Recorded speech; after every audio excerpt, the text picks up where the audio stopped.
ഒരു കഥ കേട്ടാൽ നിങ്ങൾ പിന്നെ ഒരിക്കലും ഒരു കാര്യത്തിനും ദൈവത്തെ ചോദ്യം ചെയ്യില്ല.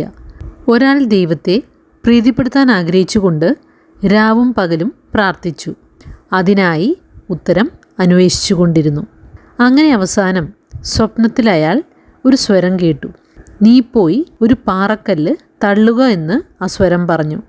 അയാൾ അടുത്ത ദിവസം രാവിലെ വളരെ സന്തോഷത്തോടെ പുറത്തിറങ്ങി തൻ്റെ വീടിനരികിൽ ഒരു വലിയ പാറക്കല്ല് കണ്ടെത്തി അത് തള്ളാൻ ആരംഭിച്ചു.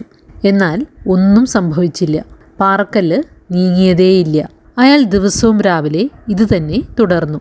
എന്നാൽ ഒന്നും സംഭവിച്ചില്ല. അങ്ങനെ 3 മാസം കടന്നുപോയി. അയാൾ വളരെയധികം പ്രയത്നിച്ച് അത് തള്ളി നീക്കാൻ ശ്രമിച്ചു. But nothing ever happened. ഓരോ ശ്രമം വിഫലമാകുമ്പോഴും അയാൾ കൂടുതൽ നിരാശനായിക്കൊണ്ടിരുന്നു. 4-ാമത്തെ മാസമായപ്പോൾ നിരാശയോടെയും ദേഷ്യത്തോടെയും അയാൾ പറഞ്ഞു, ഈ പാറ നീങ്ങാൻ പോകുന്നില്ല. ഇതൊക്കെ എന്തിനാണെന്ന് എനിക്ക് മനസ്സിലാകുന്നില്ല.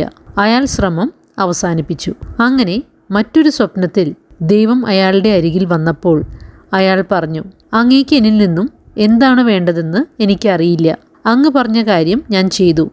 But nothing happened. ദൈവം ചോദിച്ചു, നീ എന്തിനാണ് പരിശ്രമം അവസാനിപ്പിച്ചത്? അയാൾ മറുപടി പറഞ്ഞു, നത്തിങ് ഹാപ്പൻഡ്. ഒന്നും തന്നെ സംഭവിച്ചില്ല.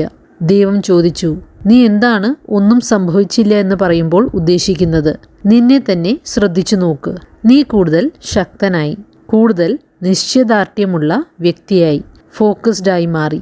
നീ ഈ പാറ തള്ളാൻ തുടങ്ങിയപ്പോൾ ആയിരുന്ന വ്യക്തിയല്ല ഇപ്പോൾ നീ മാറി. അതാണ് സംഭവിച്ചത്. കൂടെ ദൈവം കൂട്ടിച്ചേർത്തു, ഞാൻ നിന്നോട് പാറ നീക്കാൻ പറഞ്ഞില്ല, തള്ളാനേ പറഞ്ഞുള്ളൂ. സമയമാകുമ്പോൾ ഞാൻ തന്നെ ആ പാറ നീക്കും.